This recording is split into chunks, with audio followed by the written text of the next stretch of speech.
kalau Rafizi keluar dengan sendirinya, adakah dia boleh explain supaya tidak dilabel sebagai pengkhianat? Dan on the other side, PM kalau grup PKR nak kekalkan dia ataupun nak buang dia, akan dilihat sebagai tidak memberi peluang yang adil kepada seorang yang bersuara lain.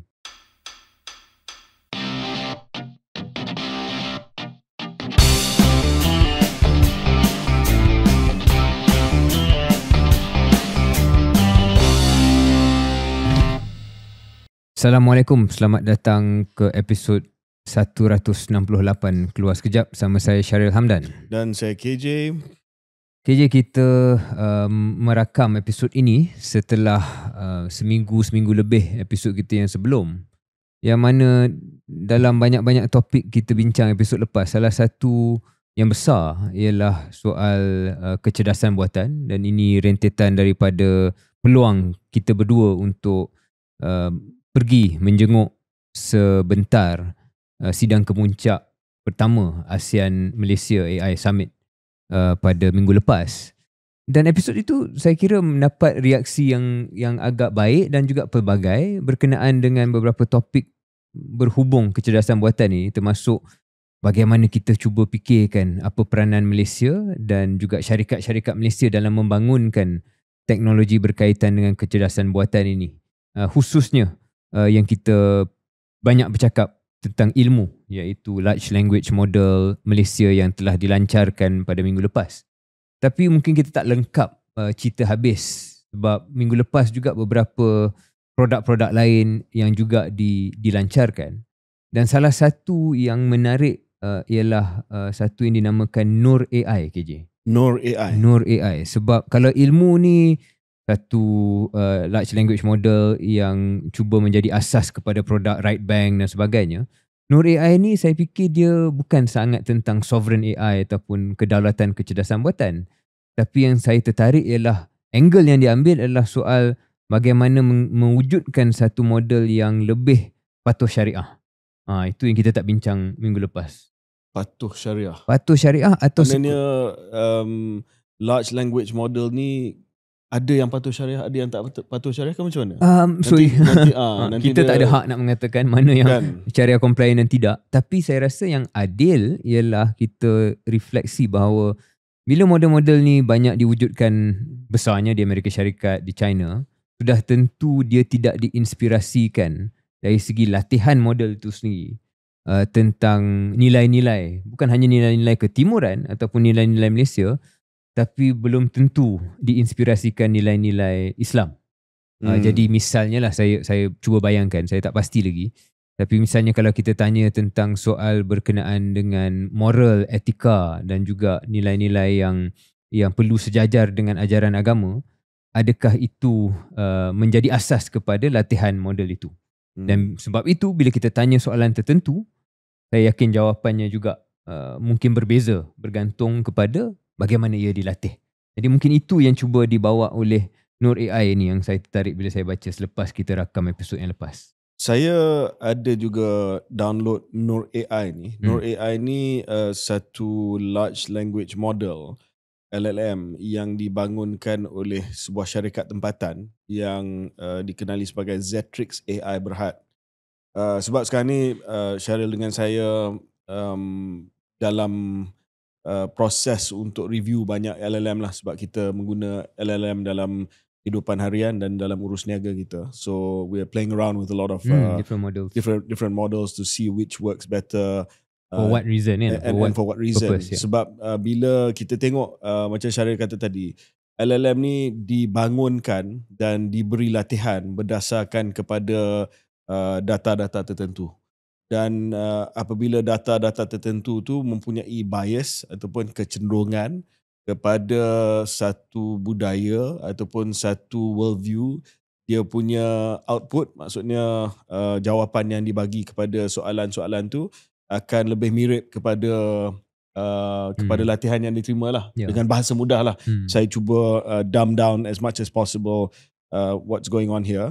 Tetapi dalam kes Nur AI ni, dia dibangunkan bukan hanya dengan data set sekular, tetapi dengan I suppose nada lah mungkin sumber-sumber divine knowledge lah, daripada Islam especially. Benar. Kan? And then apparently kita check soal, bukan nak kata pematuhan syariah. I don't want to use the word pematuhan syariah. Maybe syariah aligned. Syariah inspired. Syariah inspired. Ke arah itu. Sebab kalau kita cakap pematuhan syariah nanti dan orang Muslim dengar KS, dia tak nak guna AI lain. Oh, yang ni KJ kata tak patuh syariah. Maybe syariah aligned ataupun syariah inspired. So a lot of the jawapan dan jawapan kepada soalan itu dapat dinilai dan disemak oleh pakar-pakar, para ulama dan sebagainya. Saya ada kawan yang dah pakai Nur AI ni lebih banyak daripada saya, dan dia kata salah satu yang dia cuba ialah bila dia tanya Nur AI mana nak makan malam ni misalnya, Nur AI akan bagi jawapan yang senarai restoran tu semua yang halal. Oh, okay. Yang mungkin kalau kita tanya ChatGPT ataupun mungkin ilmu sekalipun, jawapannya mungkin bercampur aduk lah. So itu contoh yang nampak simple, yang mana mungkin satu manifestasi bagaimana satu model yang syariah inspired ni, kalau kita gunakan istilah itu, mengeluarkan output yang sedikit berbeza daripada model-model yang lain. Selain daripada training data set yang mana KJ jelaskan tadi, saya spekulasi, saya tak pasti, tapi saya spekulasikan bahawa nada model ini pun sebahagian daripada apa yang diajar. Maknanya when you build a model, you also have to explain macam mana anda sebagai model ni harus menjawab. Mungkin data input itu satu hal, tapi the tone. So, bila kita bagi tahu model kita tu, contoh macam kalau KJ dan saya wujudkan GPT kita sendiri atau Gem kita sendiri, we have to tell them what is the personality. Apakah personality anda sebagai satu AI model atau satu agent. Barangkali itu pun berbeza daripada nilai-nilai yang kita tak nampak ada in the building of the model dalam model-model yang lain. Dan mungkin Nur AI ni dia ada dia punya market, sebab baru-baru ni kita dikejutkan dengan berita ada sebuah pertubuhan Islamik ataupun pertubuhan Muslim di kalau tak silap saya di UK. Ya, saya nampak berita. Dia guna ChatGPT untuk menghasilkan teks yang nampak macam dia daripada Al-Quran, tapi sebenarnya bukan tak wujud pun. Bukan ayat-ayat yang genuine, yang tepat. Tapi dia to the untrained eye, yang mungkin bukan hufazah ataupun hafiz, dia nampak macam it's a Quranic text. So bila benda tu berlaku, of course ada panic lah di kalangan ummah kita, sebab AI ni dia mungkin ChatGPT dia tak dilatih melalui sumber-sumber yang sahih tentang isu ini. So I think Nur AI dia datang pada waktu yang sesuai lah, di mana banyak kebimbangan dan kekhawatiran berkenaan dengan apa yang boleh dihasilkan oleh LLM yang tidak dilatih menggunakan sumber yang sahih daripada agama Islam. Betul. Dan dia speaks to, menceritakan sebenarnya bagaimana LLM ni sendiri wujud kan, sebab LLM ini dia cuba meneka. Dan dia cuba ambil pattern. So bila dia meneka the next move ataupun the next token, the next word, di situlah mungkin dia boleh menghasilkan sesuatu yang bunyi macam tetapi sebenarnya tidak. I think that's what it was lah. That's probably how it happened lah. Jadi sebab itu penting. Syaril kata tu betul lah, untuk kita memudahkan penerangan ni. LLM dia sebenarnya dia tak tahu jawapan tu. Tapi dia dah baca banyak teks. So dia boleh menjangkakan huruf next biasaannya adalah ini. Perkataan next lepas perkataan ini adalah ini. Dia teka. And then they happen to get it right. That's how it works. So saya gembira sebab ada model seperti Nur AI. Tapi balik kepada tujuan Nur AI. So pada episod yang lepas kita ada bincang tentang ilmu. Ilmu tu kita punya one of our national LLMs lah, Malaysian LLMs, untuk kita jadikan sebagai kita mempunyai AI sovereignty. Saya ada baca artikel dalam Financial Times yang keluar semalam. It's as though this lady listened to our episode, which I don't know if she did or not. Hopefully, FT journalist. Beware America's AI colonialism. It is easy to see how tech can become an even greater bargaining chip in US foreign policy. Sebiji apa yang kita cakap, dia kata negara-negara harus ada their own LLM dan capability dalam AI sebab one day mungkin Trump boleh deny access kepada sebuah negara untuk ChatGPT ataupun untuk LLMs yang datang daripada Amerika Syarikat. Dan dia kata the weaponization possibilities are extensive. Take the Cloud Act, which forces the disclosure of foreign data by domestic cloud providers whose services dominate worldwide. Exactly apa yang kita cakap. Yeah. So for something like ilmu, ia sangat penting sebab ia more ini adalah sesuatu yang menjamin kita punya AI sovereignty. But for Noor AI, I suppose it is more for, of course, untuk kita memastikan bahawa apa yang dihasilkan itu adalah tepat dari segi agama kita. But it's not just for Malaysia, I guess. You know, you're talking about the 2 billion ummah around the world that can utilize Noor AI for research or for products or for services and things like that. So I think different market. Different market, tapi kedua-duanya dihasilkan oleh Malaysia. Jadi ada unsur kebanggaan di situ, dan saya yakin Noor AI mungkin syarikat dia sendiri pun akan mengakui it's not the finished product yet, dan akan ada pesaing-pesaing lain. Tapi kalau Malaysia antara yang ke depan, atau syarikat Malaysia antara yang ke depan untuk cuba memimpin penyelesaian dalam hal ini untuk ummah kita sendiri, saya rasa satu perkembangan yang baik.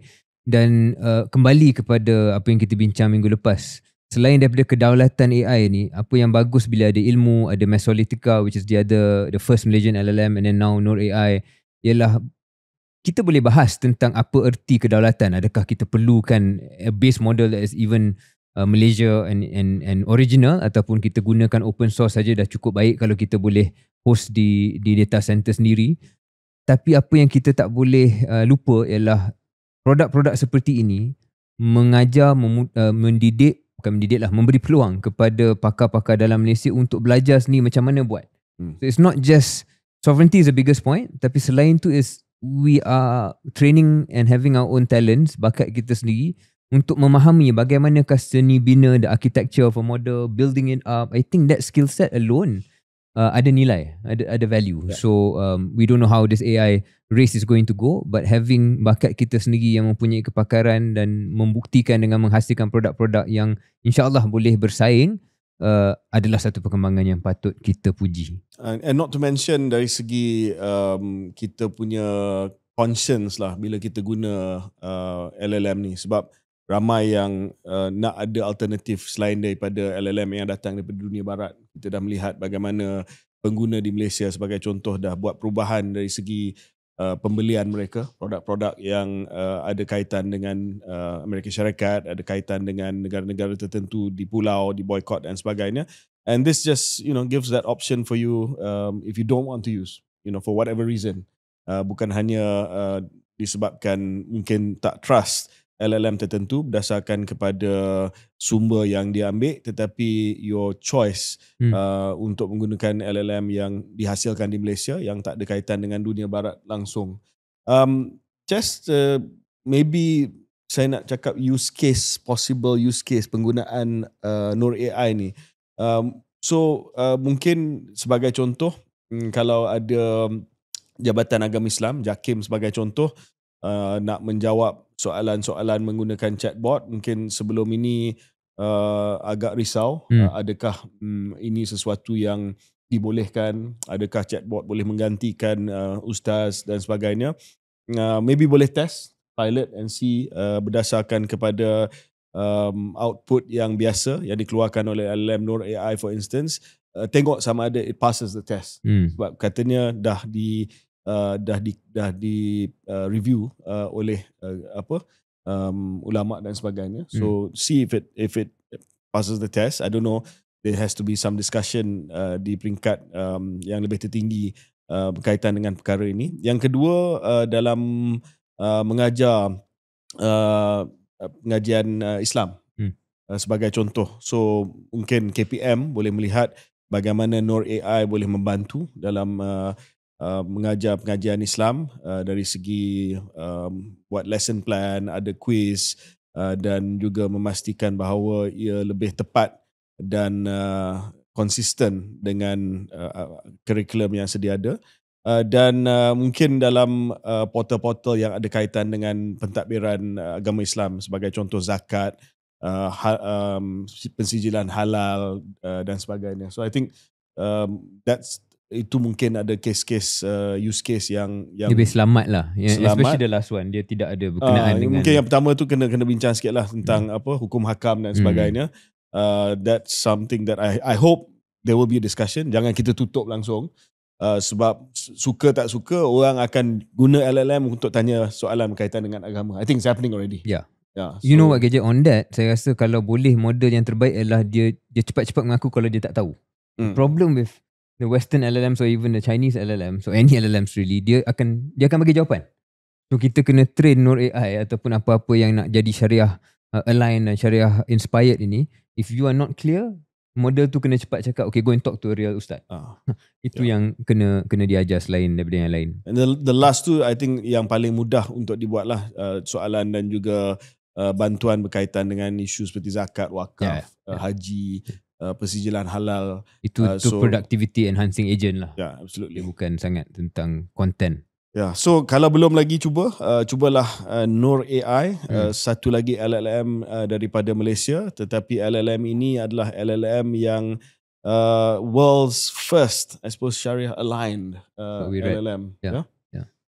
Topik pertama yang kita nak bincang adalah pada 18 hari bulan Ogos, Tan Sri Mahyudin Yassin, Presiden Parti Bersatu, telah pun mengumumkan satu pembentukan gabungan longgar, Loose Coalition, membabitkan 12 parti pembangkang. Tujuannya adalah untuk memperjuangkan isu rakyat yang mereka kata gagal ditangani oleh kerajaan Madani, antaranya isu kos sara hidup, janji reformasi dan kelemahan dalam pentadbiran kerajaan.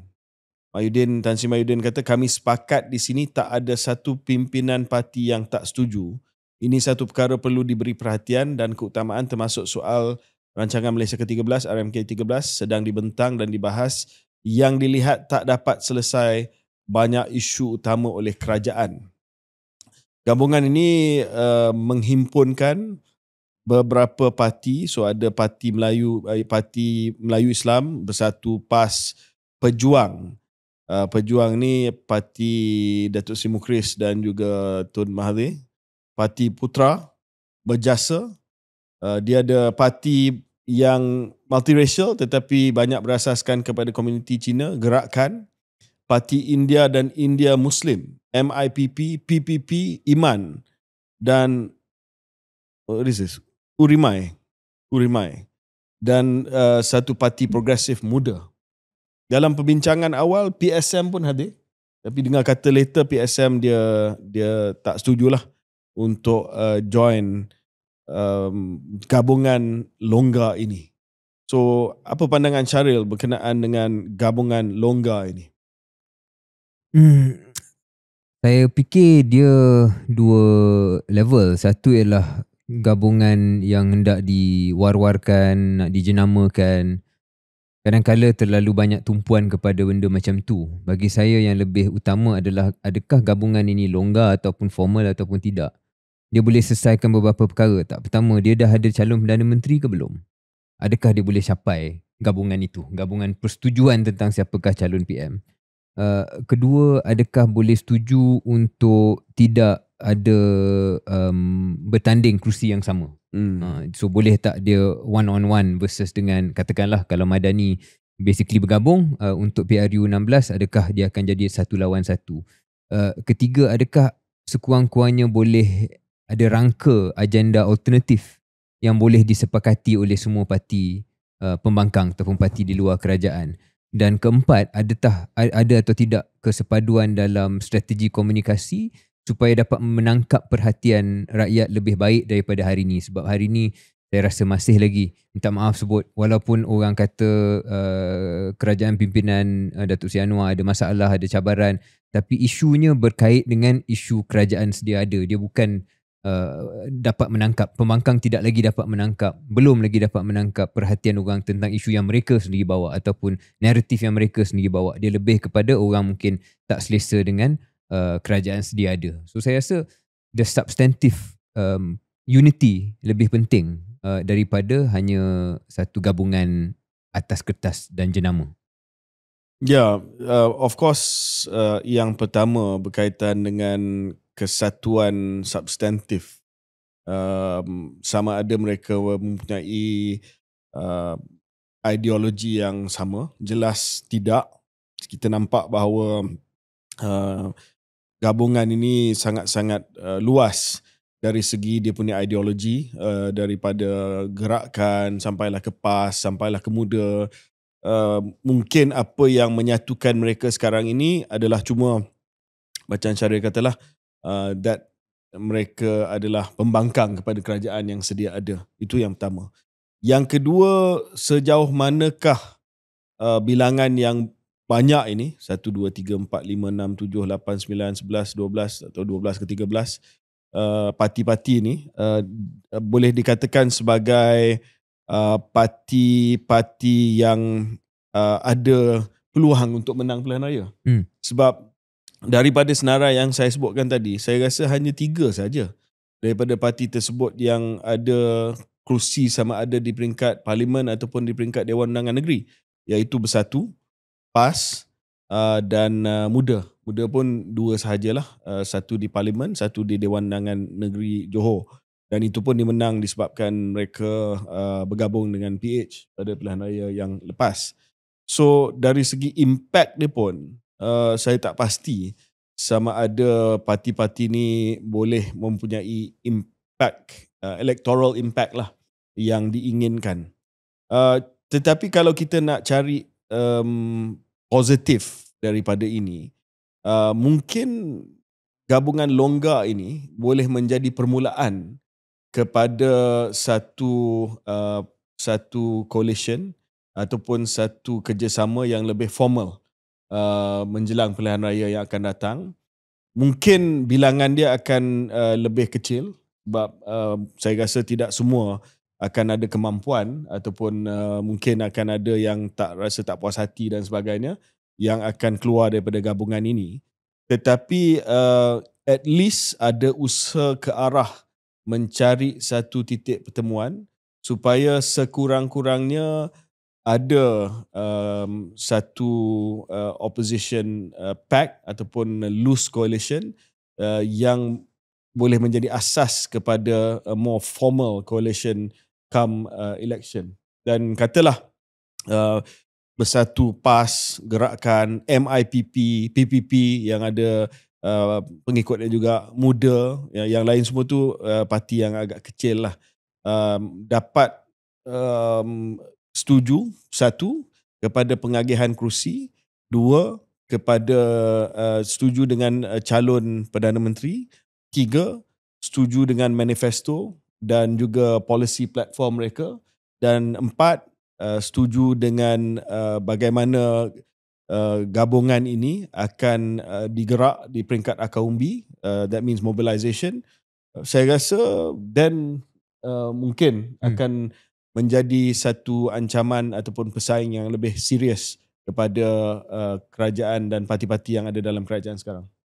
Ya, sejajar dengan apa yang KJ katakan, banyak tentang politik moden sekarang ialah bagaimana anda boleh mengkomunikasi dan dilihat sebagai alternative government lah. Ya. Dan setakat ini itu menjadi antara kekangan pembangkang sedia ada. Jadi kalau gabungan formal atau longgar ni boleh membantu mereka untuk mewujudkan satu persepsi di mana rakyat yang masih 50-50 boleh merasakan ini adalah gabungan yang saya boleh percaya jadi satu kerajaan, maka itu sukses yang mereka mahukan. Dan bagaimana mencapai benda tu, macam KJ katakanlah, at least kalau tak ada manifesto penuh pun, kena adalah sedikit persetujuan tentang what is the spirit here, apakah yang anda cuba capai, apakah penjenamaan anda. Kalau KJ ingat zaman UMNO dan PAS selepas 2018 menjadi satu gabungan pembangkang yang sangat kuat dan sangat menjadi ancaman kepada Pakatan Harapan 1.0. Walaupun dia tak ada manifesto penuh, tapi orang tahu isu apa yang menjadi titik tolak kepada kemarahan ataupun isu yang diperjuangkan, apa mood dia, penjenamaan dia, isu Melayu, isu konservatif, isu kita selamatkan Malaysia daripada golongan liberal. Setuju atau tak setuju, itulah penjenamaan yang dipacu oleh penjenamaan MN. Sekarang ini bawah pembangkang tak nampak lagi apa yang mereka jenamakan, dan adakah ini menjadi salah satu cara mereka improve? Wallahualam. Ya, so mungkin kalau ada nasihat kepada gabungan longgar ini adalah bahawa platform untuk hanya membangkang tidak mencukupi. Mesti ada platform yang menghasilkan satu cadangan ataupun satu alternatif kepada rakyat, dan itu adalah dalam bentuk dasar-dasar yang ingin diperjuangkan, program-program yang ingin diperkenalkan, dan bagaimana ia berbeza daripada program dan juga dasar yang sedia ada. Sebab kita tak boleh meyakinkan orang dengan mengatakan bahawa orang itu tak bagus. Kita nak kena tunjuk bahawa kita lebih bagus. Dan bila kita nak tunjuk yang kita lebih bagus, kita nak kena tunjuk apa yang kita akan buat yang berbeza daripada orang yang kita rasa tak bagus itu. So itu benda yang basic dalam politik lah. Dan setakat ini saya nampak belum ada lagi.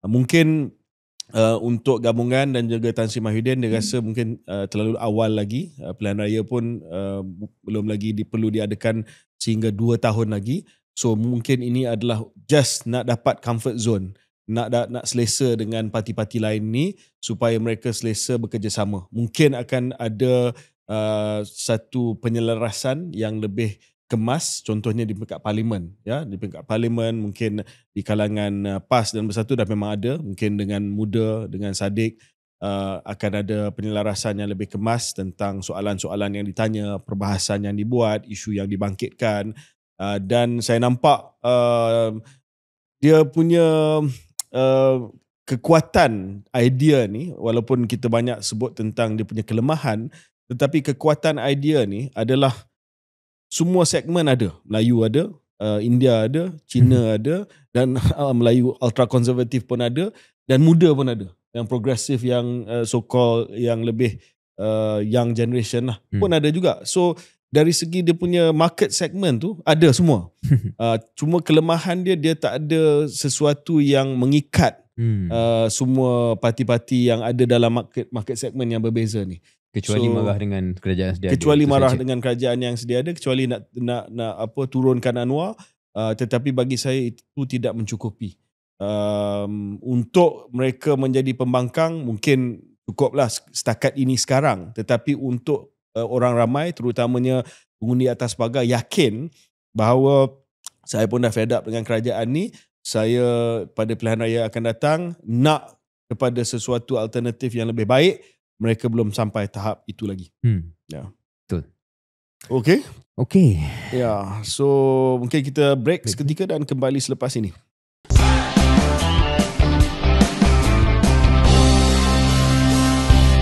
Selamat kembali ke episod 168 Keluar Sekejap. Panas-panas di Parlimen, ada beberapa kenyataan sidang akhbar yang telah pun dibuat. Satu sidang akhbar oleh ahli-ahli Parlimen Perikatan Nasional berkaitan dengan isu apa? Isu Tamu Haji kalau tak silap saya. Ini saya baru baca penjenamaan. Mungkin tak sempat kita cover untuk kali ini, mungkin kita akan cover kemudian. Tetapi nampak macam ada sidang akhbar yang dihadiri oleh ramai ahli-ahli Parlimen daripada Perikatan Nasional. Isu tak tahu apa, tetapi yang pasti nampak macam berfungsi lah. Ada. Dia kembali pada apa kita cakap tadi lah. Dia nampak okey lah, ada move ke arah lebih kesepaduan mungkin. Tak, itu yang kita nak melihat. Ya. Dari segi isu kita belum lagi pasti nak mengulas sebab baru saja keluar daripada berita sambil kita merakam episod kali ini. Tetapi nampak inilah yang kita nak tengok daripada pembangkang, bahawa dia ada isu, dibangkitkan isu, dan kalau isu tu isu yang mengarut, dan government kena jawab lah. Tetapi saya tengok bukan hanya pembangkang, tetapi ada juga satu lagi sidang akhbar yang dibuat oleh berapa ramai? 1, 2, 3, 4, 5, 6, 7 orang wakil rakyat daripada PH. Pasal apa tu?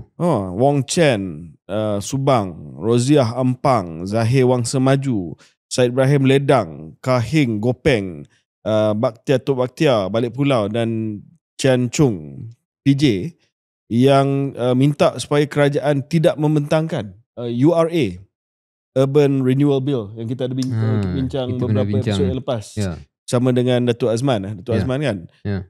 So mereka kata express our concern about the bill, dan dia sebutlah apa nilai ambang yang diperlukan persetujuan sebelum sebuah bangunan itu dibangunkan semula, dan dia kata conclusion dia, if the government proceeds with this URA bill as it stands, rang undang-undang ni yang sedia ada, it risks alienating urban voters, particularly in constituencies where social housing is concentrated. This would be a grave political mistake. Minta supaya tidak dibentangkan dan dihantar balik ke jawatan kuasa khas Parlimen. Satu lagi isu yang saya rasa layak untuk kita tangguh dulu, sebab kita kena kaji kedua-dua kejadian saya apa sebenarnya yang cuba dibawa oleh mereka yang mengkritik URA ni. Adakah sama dengan kritikan selama ini oleh pihak pembangkang ataupun ada nuansa? Tapi yang menarik ialah pemberontakan dalam ahli parlimen sendiri, backbencher daripada kalangan parti kerajaan sendiri. Dan that's the political point. Bukan kebetulan, tetapi ahli-ahli parlimen ini juga adalah ahli-ahli parlimen yang bersama dengan Rafizi dengan Nik Nazmi masa mereka buat sidang akhbar berkaitan dengan isu kehakiman. Jadi 7 ni tak termasuk Datuk Seri Rafizi dan juga Nik Nazmi. Sebab Rafizi sibuk membuat video-video. Kita nak bincang pasal tu dulu ke? Boleh. Sebab dia petik nama saya. Saya rasa ramai yang dah menonton mengatakan bahawa walaupun ada ura-ura bahawa apa yang cuba seseorang itu menyelindung ialah berkenaan dengan siasatan yang cuba dibuat terhadap Datuk Seri Ismail Sabri ataupun Khairi Jamaluddin, sebenarnya tak ada kena-mengena dengan dua orang itu. Pertama dia kata Ismail Sabri, ada yang kata Ismail Sabri terlibat dalam serangan terhadap anak dia, Ben. Sebab kononnya Rafizi sedang korek isu berkaitan dengan Datuk Seri Ismail Sabri. Kan? Dan dia merujuk kepada ada artikel ataupun ada video. Sumber dia lah. Tetapi dalam my case, said no one ever. I tried to find mana yang ada tuduhan yang kata. Maknanya Rafizi sendiri yang mengimajinasikan orang cuba kaitkan. Mungkin dia nak benda tu viral. So dia letak nama I lah. Okay. So you're more viral worthy than Maya Sabri lah. That's what you're saying. So that's the headline. Sorry Maya. No, because semalam, so I was in Johor for work yesterday. This thing came up. So I tanyalah budak-budak kita kan, kata research team, can you find mana siapa yang Rafizi dia merujuk kepada artikel apa yang kata dia jumpa dengan whistleblower yang kononnya nak dig benda-benda yang saya buat dululah dalam kerajaan kononnya, tapi tak ada pun. So tiba-tiba I'm minding my own business, living my life, and then nama saya kena petik. But anyway, I suppose the good thing is lah Rafizi sahkan bahawa memang tak ada pun, dia bukan nyiasat dia bukan siasat Ismail Sabri ataupun KJ, memang tak ada apa benda. Dan yang menariknya dia sebut nama lah. Dia sebut nama. Satu nama yang sebenarnya semenjak serangan terhadap anaknya itu berlaku sudah pun berlega. Dan ini selari dengan watak Rafizi Ramli lah. Dia memang tak segan dan dia tak takut untuk menamakan siapa yang orang kabar anginkan adalah berkait dengan siasatan yang kononnya dia sedang buat dengan whistleblower tersebut. But Rafizi pun dia faham macam mana nak sampaikan, macam mana nak sebut tanpa membuat tuduhan. So dia kata dia bukan tuduh dia bukan tuduh Datuk Farhash, itu nama yang disebut, iaitu bekas user politik PMX. sebagai dalang di sebalik serangan terhadap anak dia. Tetapi dia kata dia ada jumpa orang yang memberi maklumat berkenaan dengan Farhas. But basically Implying lah. Implied lah. Implikasi. So very clear dan kita tengoklah apa yang akan jadi sebab dia bila dia buat benda ni, saya rasa cerita Mak Sabri dengan KJ ni just a smoke screen lah supaya dia mukadimah untuk dia cakap, menghalalkan untuk menyebut nama tu. So dia sebelum dia direct sebut nama tu, dia kena ada appetizer dulu, so dia hidangkan saya and then dia sebut nama. So now of course benda ni bila dah disebut, but to be fair tanpa bukti, dia sebut dia hanya sebut fakta yang dia jumpa, tapi apa yang di-imply tu tak ada bukti lah. Iaitu nak kaitkan dengan nama tersebut. We have to leave it to the police. We have to leave it to the police, but I guess the extension, lanjutan implikasinya ialah lagilah orang menceritakan bahawa ini persaingan antara Rafizi dan juga Datuk Seri Anwar Ibrahim. Sebab nama yang disebut tu adalah orang yang dilihat sangat-sangat rapat dengan Cam. So nampak kesimpulan dia di sini, KS nampak macam this battle antara Datuk Seri Anwar dengan Datuk Seri Rafizi ni belum habis lagi lah. Belum habis dan semakin naik atas ke permukaan. Sebab macam kita sebut, benda ni memang dah berlega di banyak blog ataupun di media sosial. Tapi kita dalam KS, kita juga careful lah untuk pastikan bila kita ulas sesuatu tu, at least kita ada ground nak stand on. Tapi sekarang bila benda ni dah naik ke permukaan, dia lagi mengundang spekulasi dan orang ramai akan bercakap tentang siapakah Farhas, siapakah yang adakah ini ada kaitan dengan PMX atau tidak, hanya sekadar kebetulan. Semua ni akan berterusan dan tak boleh dielak. Syaril rasa ending kepada cerita Datuk Seri Anwar dan Datuk Seri Rafizi ni macam mana?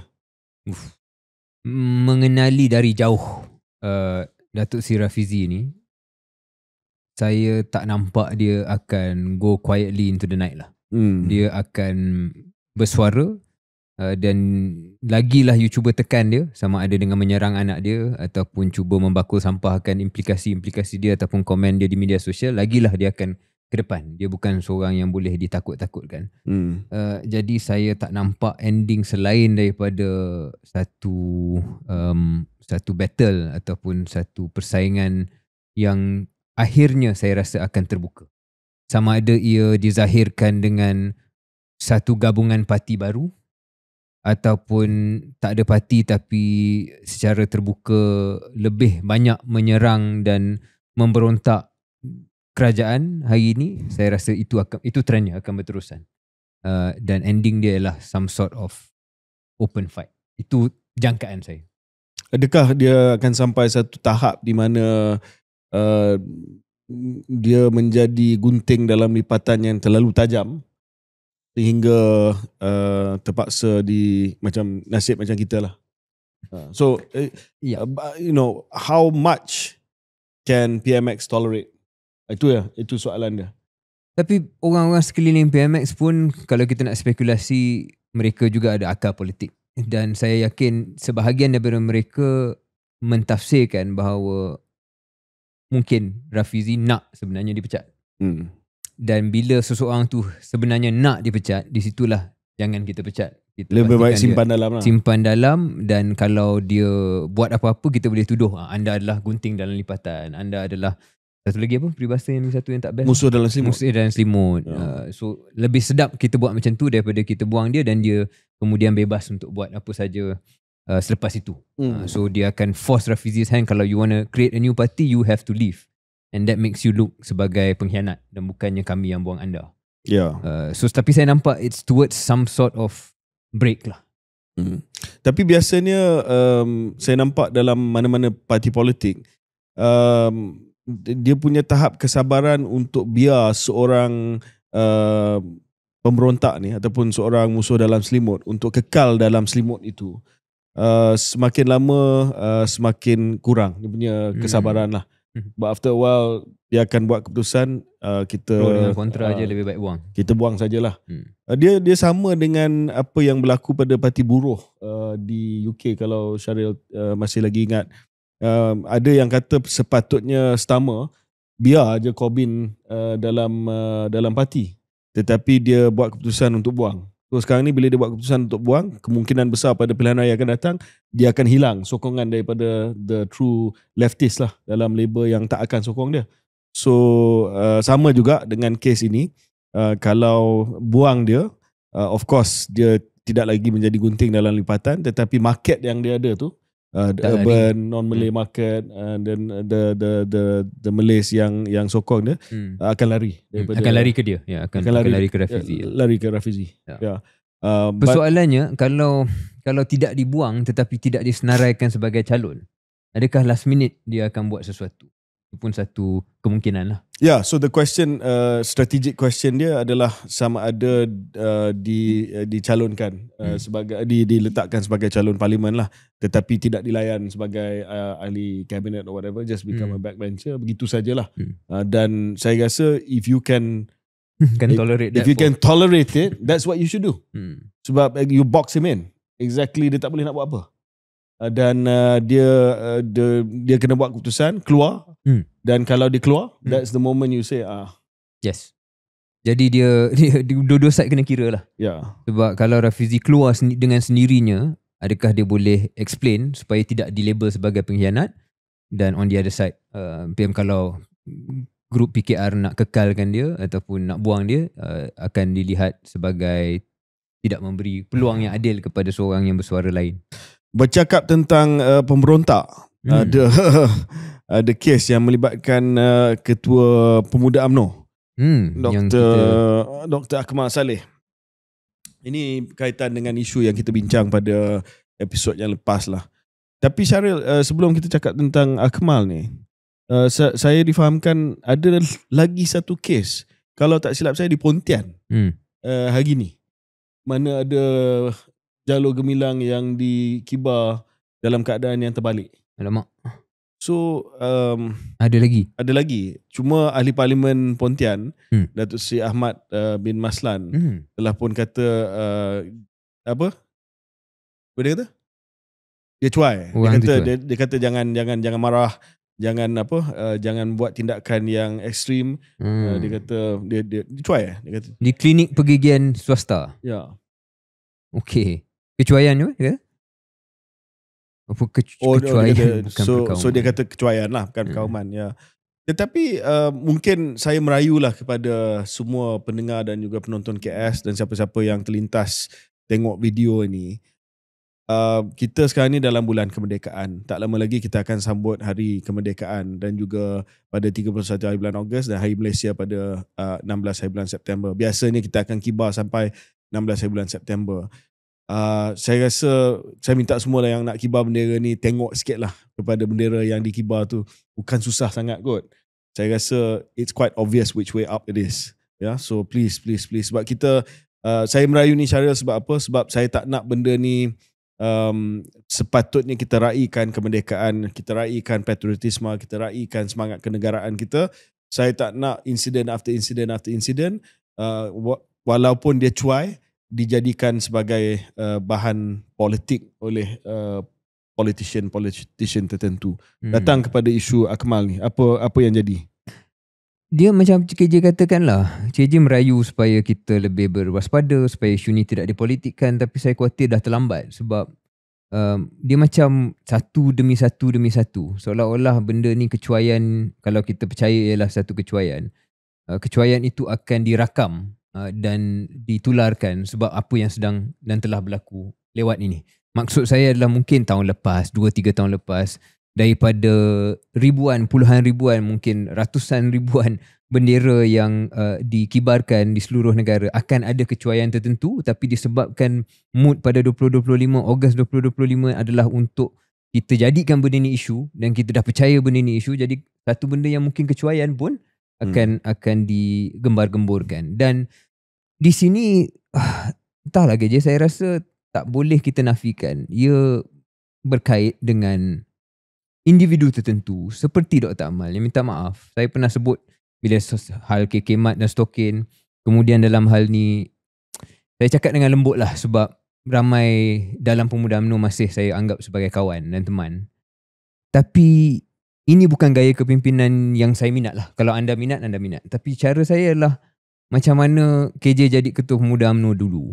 Kadang-kadang kalau KJ ingat, waktu saya kerja dengan KJ, there are times where we slightly disagree, ataupun kalau saya sedikit kurang selesa, ialah ada kalanya dalam UMNO dan pemuda UMNO tu, dia macam modal kita adalah untuk tunjuk siapa yang paling wira dan siapa yang paling Melayu dan siapa paling Melayu itu dalam konteks untuk kita jadi benda yang macam ni, yang cuba menaikkan amarah, cuba menaikkan emosi, tunjuk-tunjuk jari depan kamera. Kalau itulah gaya kepimpinan yang hendak dimajukan oleh parti politik itu, then go ahead lah. But itu bukan yang saya minat, dan saya rasa ada sebahagian besar rakyat Malaysia dan orang Melayu yang tak minat cara macam tu. Salah satu kesan selain daripada minat tak minat ialah membuktikan satu elemen kepimpinan yang tidak ada dalam cara kepimpinan macam ni ialah bagaimana menjadi orang yang mengamankan keadaan, menjadikan orang yang boleh menjadi pemimpin kepada semua kaum, dan menjadi pemimpin Melayu yang dihormati, disegani, bukan ditakuti. Tapi kalau kita bawa gaya macam ni, dia menambah perpecahan, dia tidak mengamankan, dan last-last kita bincang benda yang saya rasa patutnya boleh diselesaikan dengan lebih baik. Ya, perbincangan ini mungkin lebih luas daripada kes Dr. Akmal sendiri ya. Sebab ini menyentuh secara langsung kepada apakah jenis pemimpin, terutamanya pemimpin Melayu yang kita mahu melihat di dalam negara kita ini. Kalau kita tengok dari segi sambutan selepas berita keluar bahawa Dr. Akmal akan didakwa di mahkamah di bawah Seksyen 505B Kanun Keseksaan, iaitu kenyataan-kenyataan yang mendatangkan khianat awam, B, dengan niat hendak menyebabkan atau yang mungkin menyebabkan ketakutan atau kegentaran kepada awam atau mana-mana golongan awam, supaya oleh yang demikian itu seorang mungkin terdorong melakukan sesuatu kesalahan terhadap negara ataupun ketenteraman awam. Bila kita tengok respon, contohnya di media sosial, saya tengok contohnya komen-komen yang di Facebook Dr. Akmal, bila dah sampai tahap ni, dia jadi lain tau. Mungkin sebelum ini ada yang nampak bahawa benda ni jangan dibesar-besarkan, kita cuba selesaikan, kita cuba damaikan. Tetapi bila dah buat benda macam ni, dia mula jadi isu us and them lah. Dia dah jadi lain. So type M akan semua bersimpati dengan Akmal. Semua marah dengan tindakan kerajaan. Ada yang kata ini adalah sebab parti tertentu dalam kerajaan Madani yang sedia ada ni yang push supaya Akmal dituduh di mahkamah, dan sekarang ini UMNO sudah menjadi basically, bukan saya cakap lah, tetapi ini persepsi orang ramai yang tulis, menjadi tali barut kepada parti ini.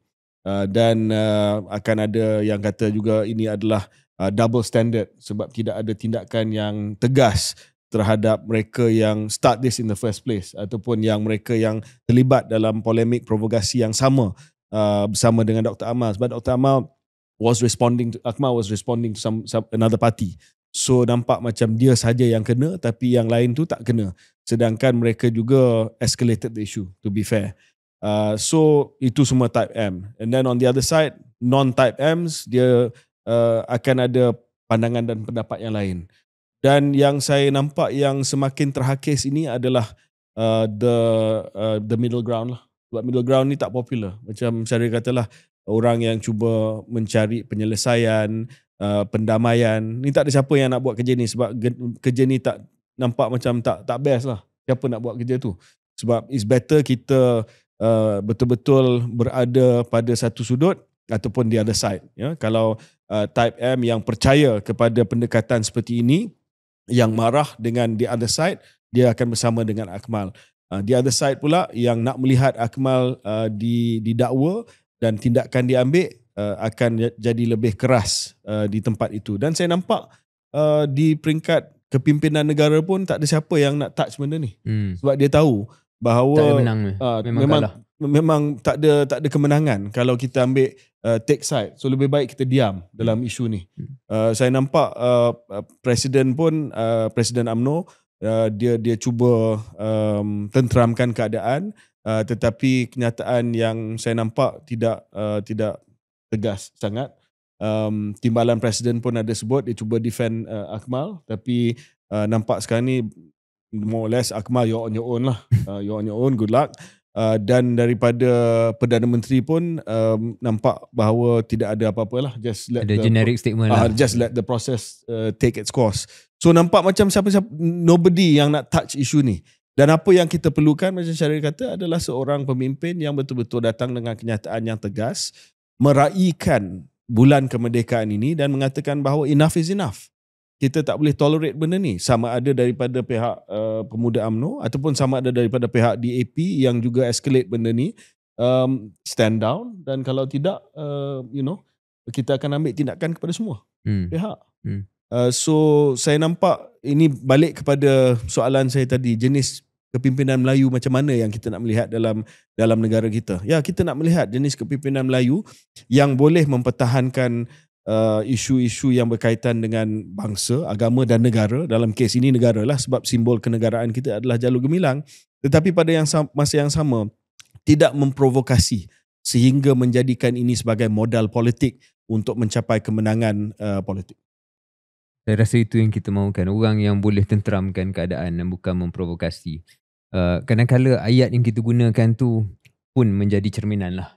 Dia bukan kita tak boleh perjuangkan isu, tapi bila kita panggil orang tu apek dan sebagainya, of course tak payah kita nafikan itu ada berbau perkauman dan tak cantik kita gunakan bahasa seperti itu. Jadi itu contoh.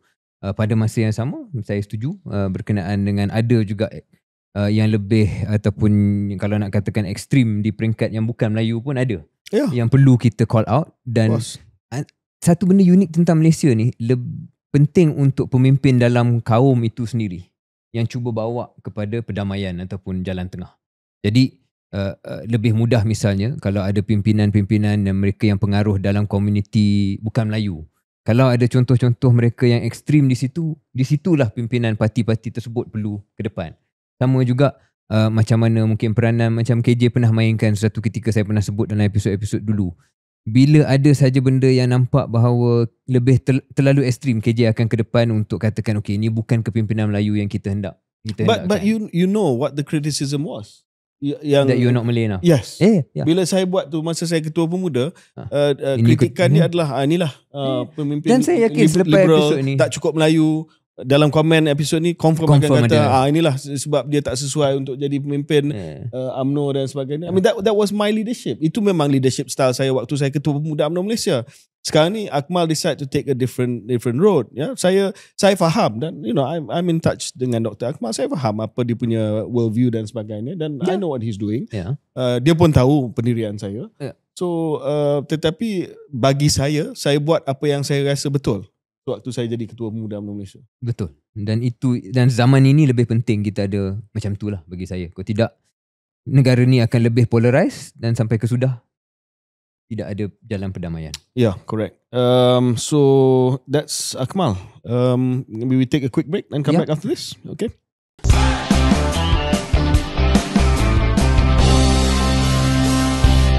Selamat kembali ke episod 168 KS. Syaril, saya sempat untuk test lagi Nur AI ni, iaitu LLM pertama dalam dunia yang syariah align, ya, bukan patuh syariah tapi syariah align, yang dibina bersama dengan guidance from Sharia advisors. Very saya nampak dia punya dari segi jawapan tu dari segi kepantasan, dari segi maklumat, semua boleh bersaing lah dengan LLM lain seperti ChatGPT, DeepSeek, Gemini. Tapi saya rasa lebih yakin sebab LLM ini dibina atas sumber-sumber yang sahih. Yeah. So just another shout out for Nur AI. We will keep trying, keep using lah untuk lihat adakah dia boleh betul-betul jadi our main LLM. Yes. At least for some questions. Dan kita sebut pasal LLM ni, mungkin kita nak start dengan berita berkaitan dengan chip Nvidia. Syaril. Yeah, we can talk about that. Sebab lewat ini ada beberapa isu antarabangsa, tapi salah satu yang menarik perhatian saya ialah dua pengumuman yang dibuat oleh Rumah Putih ataupun Donald Trump sendiri, Presiden Amerika Syarikat. Satu ialah bagaimana sekarang ada perbincangan untuk Amerika Syarikat menjadi pemegang saham Intel sebanyak 10%, tak silap saya. Ini adalah untuk menggantikan satu dasar yang dibuat oleh Joe Biden terlebih dahulu, iaitu CHIPS Act, di mana dia akan bagi grant kepada syarikat-syarikat tertentu dalam semiconductor, termasuk Intel, ada juga di Global Foundries, Micron, Texas Instruments. Bila Trump masuk, dia cakap biar kita ubah benda tu, instead of kita bagi you grant, why don't we take ownership of your company, sedikit ownership of your company. Itu satu pengumuman yang hendak kita bincang selepas ini. Tapi kedua ialah Nvidia itu sendiri. Donald Trump kata, okay, Nvidia, you boleh export this H20 chips, tapi 15% daripada semua revenue itu hendaklah dapat kepada Amerika Syarikat ataupun kerajaan Amerika Syarikat. Jadi dua berita ni saya rasa sangat signifikan, walaupun berbeza, tapi dia signifikan satu sebab. China sendiri sudah pasti ada reaksi mereka sendiri, dan antara reaksi awal ialah China kata kita tak nak pun H20 ni sangat. Kita nak cuba kekang syarikat-syarikat dalam negara China ni daripada terlalu bergantung kepada H20 chips ini. Dan lebih kepada mendorong syarikat-syarikat AI China untuk gunakan chip-chip domestik yang sedia ada. Ya, ini satu keputusan yang dibuat selepas Jensen Huang balik daripada China. Dia jumpa dengan Trump dan dia meyakinkan Trump supaya at least bagi kebenaran lah, supaya kita dapat jual chip komputer ni kepada China. Tapi dia kata kita tak akan jual yang terbaik lah. Kita akan jual chip Hishamuddin Hussein, H2O. Ke H20? H20. Oh, H20. Ingat H20. H20 ni dia punya, so, and then Lutnick, dia punya Menteri Commerce, Setiausaha Commerce Amerika Syarikat, dia sebut dalam CNBC pada 15 hari bulan Julai, sehari selepas pentadbiran Trump telah pun menamatkan export control tu, dia kata, we don't sell them our best stuff, not our second best stuff, not even our third best. So chip ni agak dia kurang lah dari segi Nvidia punya computer chip ni. Tetapi dia juga kata selepas itu, you want to sell the Chinese enough that the developers get addicted to the American technology stack. That's the thinking. So kita jual dia yang command, tetapi cukup untuk syarikat-syarikat teknologi di China ini jadi ketagih kepada chip Nvidia. But at least you can keep them behind you, sebab dia tak akan diberi chip yang terbaik. So they'll always be struggling. They'll always be behind. So itu dia punya strategic move lah daripada US. Kita bagi, okay, Jensen Huang, Nvidia, you boleh jual kepada China, tapi you jual model from 2 seasons ago. So dia akan dapat, dia akan jadi ketagih kepada Nvidia punya chip, tetapi dia tak akan sampai setanding dengan syarikat-syarikat teknologi di Amerika Syarikat. Guess what China did? They just turned around and say, we don't want it. Itu memang menghina kita. Dan kita akan, dan saya difahamkan regulators dan juga kementerian di China telah pun mengarahkan syarikat-syarikat China supaya jangan beli H20 chip ni, dan permintaan telah pun jatuh. And guess what China's going to do? They're going to compete. They're going to build their own chip yang boleh setanding dengan chip terbaik di Nvidia. Yeah. Dan dia dah menjadi satu persaingan yang existential bagi China. If you're going to insult us, we don't want your third class, fourth rate chip. We're going to build it. Dan difahamkan tahun depan akan ada facility yang sedang dibina di China yang mempunyai kapasiti yang boleh menghasilkan chip yang setanding dengan antara yang terbaik daripada Nvidia. Saya rasa ialah satu kesilapan strategik oleh Latnik bila anda begitu terbuka menghina. Ya. Sebab kalau kita tahu tentang budaya China ni, dan kita harap ia ada juga dalam masyarakat kita sendiri.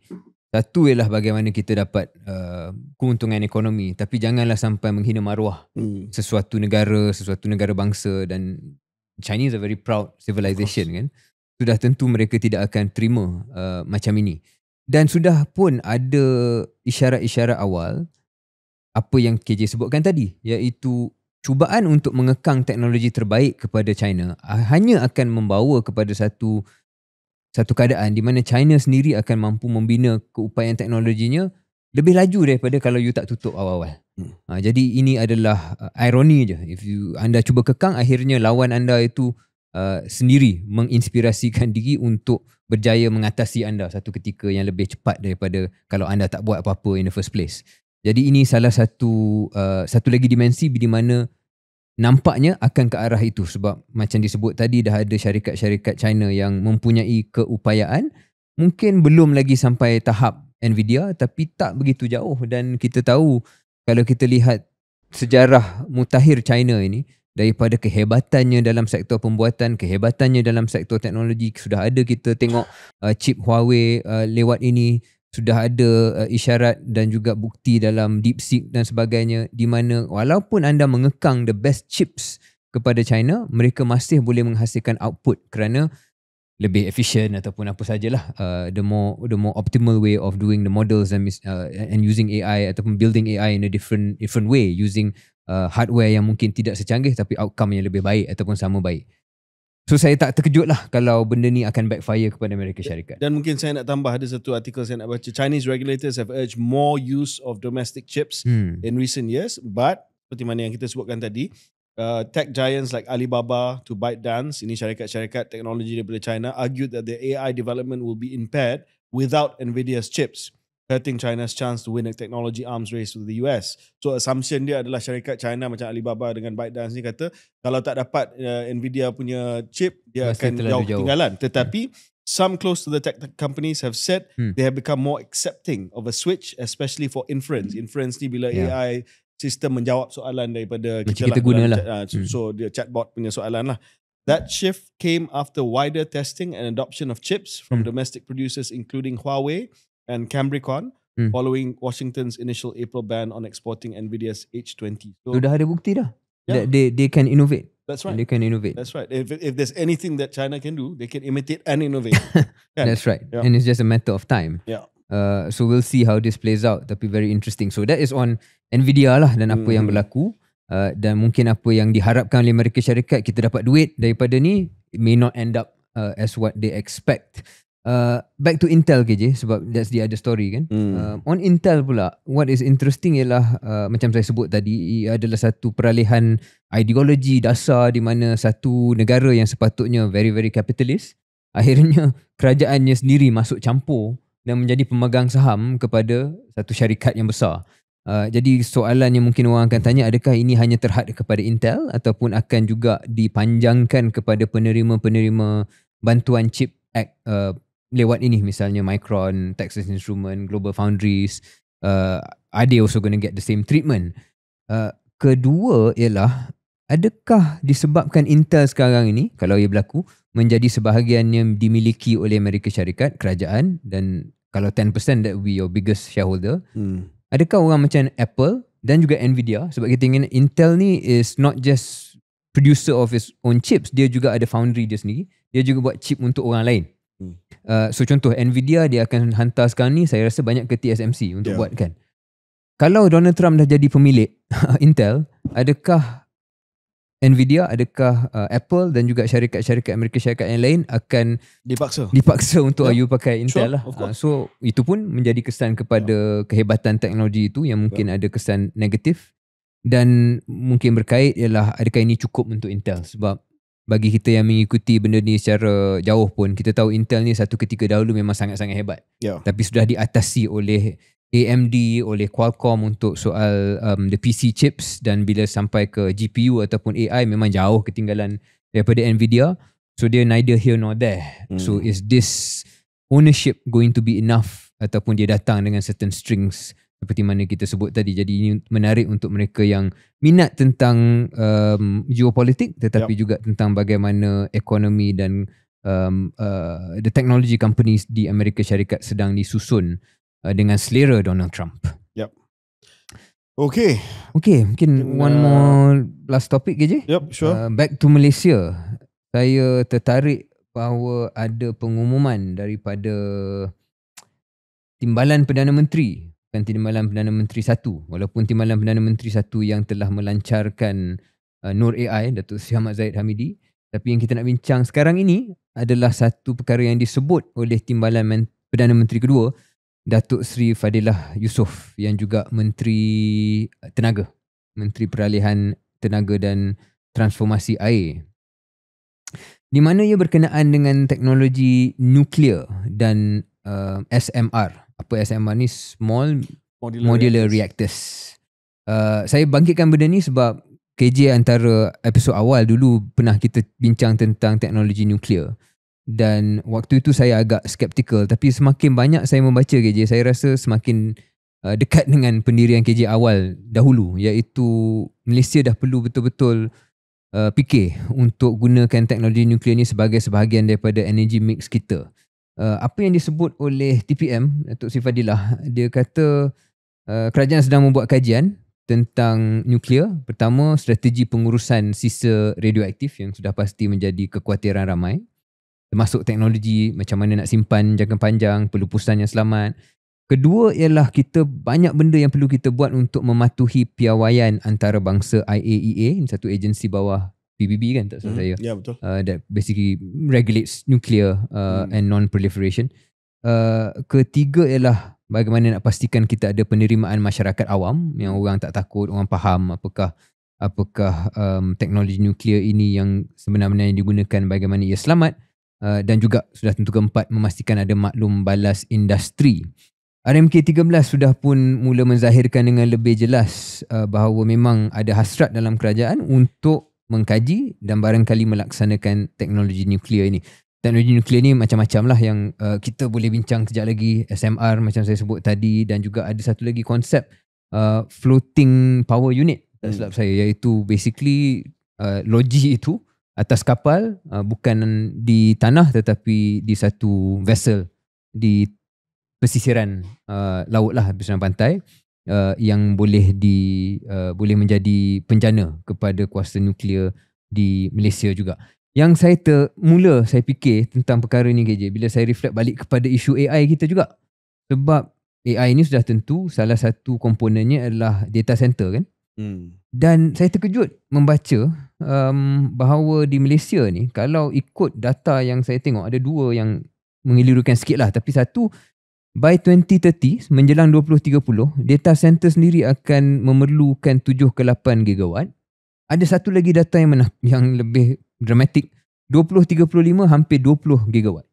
Wow. Iaitu untuk konteks, di Semenanjung Malaysia sekarang ni jumlah kapasiti tenaga kita 24. So basically in 2035 20 gigawatts compared to today 25. Jadi memang data center ni sangat-sangat mendahagakan tenaga, which is satu benda yang kita boleh bincang. Adakah kita perlu benda ni? Adakah kita perlukan teknologi lain? Adakah itu dengan komitmen yang dah dibuat? Komitmen yang telah dibuat, projected 2035 20 gigawatts, which is huge. We went on a bit of a data center binge, I think. Now is the hangover lah. Now is the hangover. I wouldn't understand how it feels. Yalah, ini bahasa orang macam I won't say the name. Apa nama ni kesan daripada komitmen yang telah pun kita buat. Now kita faham tentang komitmen yang diperlukan dari segi tenaga elektrik, dari segi sumber air, and the hangover means that now we are confronted with the reality lah. Yes. That perhaps we went on too much of a binge. Yes. So dalam kita mencari kaedah untuk kita selesaikan masalah ini, daripada dulu lagi, selain daripada renewable energy transition yang sedia ada, selain daripada mungkin tenaga yang boleh kita import daripada ASEAN Grid, itu semua akan berlaku lah. Tetapi saya daripada dulu lagi telah pun mencadangkan supaya energy mix kita juga dimasukkan nuklear. Ya, sebab saya rasa nuklear ini bukan hanya dia clean energy tetapi semakin cost efektif, masih lagi ada isu dengan cost, tetapi semakin cost efektif dan saya percaya kita boleh mitigate ataupun kita boleh mengurangkan risiko-risiko seperti kemalangan, seperti meltdown dan sebagainya. Tetapi saya tertarik sebab kita dah mula bincang tentang SMR. SMR ni benda yang baru.